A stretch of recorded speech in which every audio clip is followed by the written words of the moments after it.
creo que aquí ya pasa de... hace una evolución. Para mí ya en este tema, conforme lo que viene siendo el álbum, ya crea una evolución. Y es cuando él empieza... Es que no te lo sabría decir. Bueno, no, más bien no me sabría explicar. Continúa creciendo, continúa pidiendo más, continúa avanzando, ya no desea pasar por lo que tuvo, busca nuevos horizontes. Musicalmente hablando, esa guitarrita que viene muy de fondo y ese ritmo es muy digerible, te da ese toquecito que es muy continuo y te permite disfrutarlo sin saber que lo estás escuchando. Bueno, sin tanta presión, vaya. Sin que te esté calando tanto, sin que... Bueno, es suave, algo suave. Yo creo que musicalmente es de lo más dinámico que tiene en esa primera etapa. Muy Ándale, esa era dinámico. la palabra. Es más dinámico que los otros temas. Va muy continuo y es muy digerible. Así es. Y lo que decías, está huyendo, pero también literal. Porque le dice la palabra Flucht, huir, pero hace mucho hincapié en ello. Hace mucho hincapié en mirar el pasado con ojos acuosos y huir de eso. De una traición, de algo que no se cumplió, de estoy manifestando que tú eras una figura, una diosa, o eres una humana, ¿qué eres? ¿No? Con esa devoción y con esos ojos lo está viendo. Es así. Carlos, perdón, Gama, No, ¿querías decir perdón, algo yo más? interrumpí. Carlos, adelante. No, si querías decir algo más.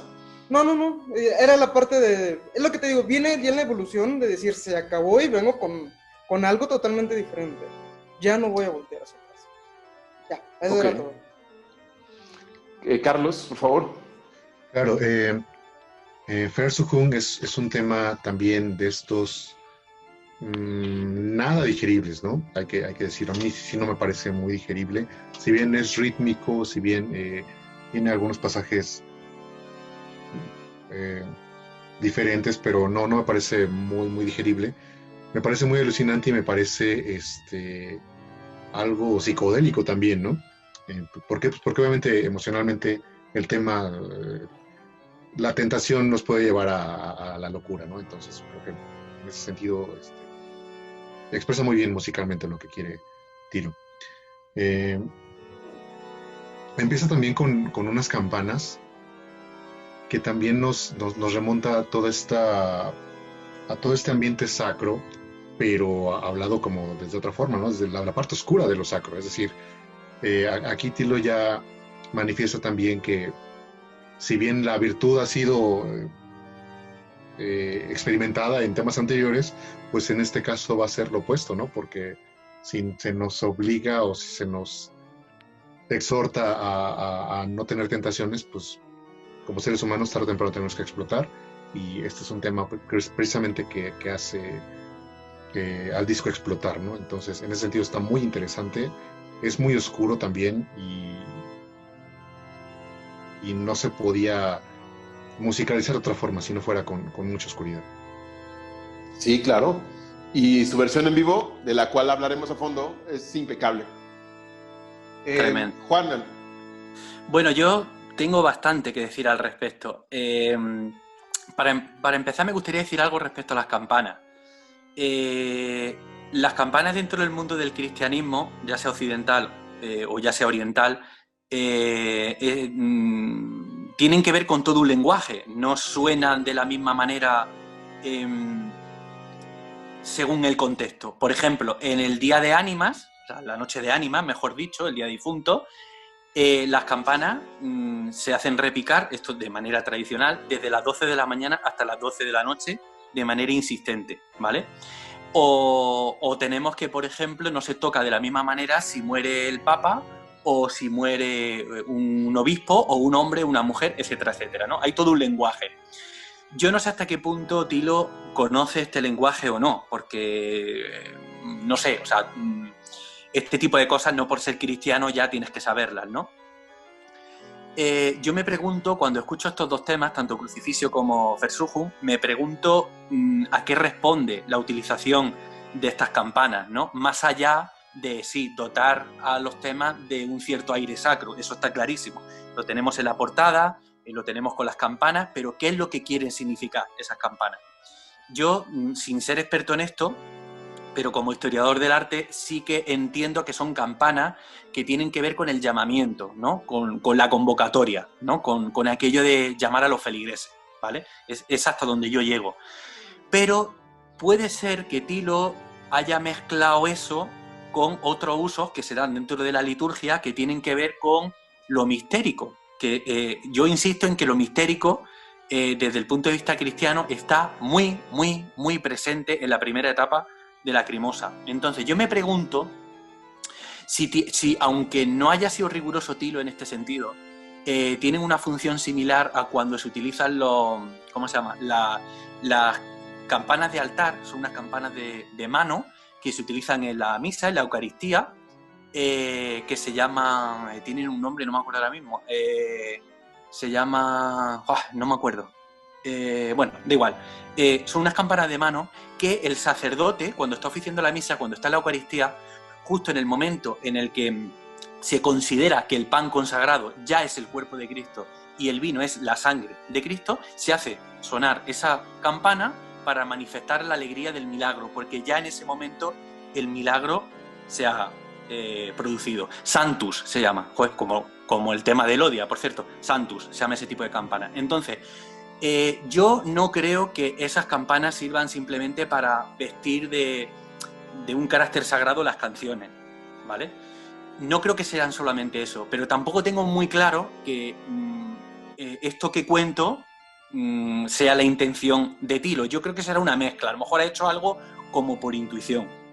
Y luego, respecto a Versuchung, yo decir que es uno de mis temas favoritos, o sea, pero favorito, de Lacrimosa. Me parece una obra nada digerible, o sea, no me parece un tema fácilmente digerible. Volvemos a una interpretación por parte de Tilo que tiene más que ver con Angst, por ejemplo, ¿no? Una interpretación donde, no sé, la voz se le quiebra, ¿no? Y es una interpretación un poco como desesperada, ¿no? Y luego hay otra cosa que yo quisiera poner encima de la mesa, que esto, o sea, lo digo yo, ¿no? Vamos a ver, en el tema menciona, que tú lo has apuntado de una manera así como muy rápida, dice algo así como Venus extranjera o humana, algo así, ¿no? Que es ya como, o sea, la visión ya más platónica que se puede tener de un amor, ¿no? O sea, el referirte a ella como diosa. Vale, pues hay un momento en el tema donde él dice algo así como, lo repite varias veces, pero esto en concreto lo dice solo una. Antes morir, o prefiero morir, antes que ver todo tu poder, ¿no? Algo así dice, ¿no? Todo tu esplendor, todo tu poder. Y entonces, teniendo en cuenta, es que claro, yo esto es de formación profesional, pero teniendo en cuenta que hay muchas referencias, o algunas referencias a lo largo de Lacrimosa al mundo griego, yo me pregunto si esto lo ha tomado de ese pasaje donde, no sé si conocéis, Zeus era un sinvergüenza, era un mujeriego, y entonces entre muchas de sus amantes tiene a una que se llama Seleme, que es hija de un rey, pero al mismo tiempo es hija de una diosa, que es Armonía, ¿no? Entonces hay un momento donde Eras, la esposa de Júpiter, o de Zeus, se da cuenta de que su marido le está engañando con esta joven, y entonces trata de convencerla, ¿no?, de que, bueno, que esa persona con la que está manteniendo una relación no es Zeus, no es Júpiter, es un hombre que se está haciendo pasar por la divinidad, ¿no?, aprovechándose de lo ingenua que ella es porque es joven, ¿no?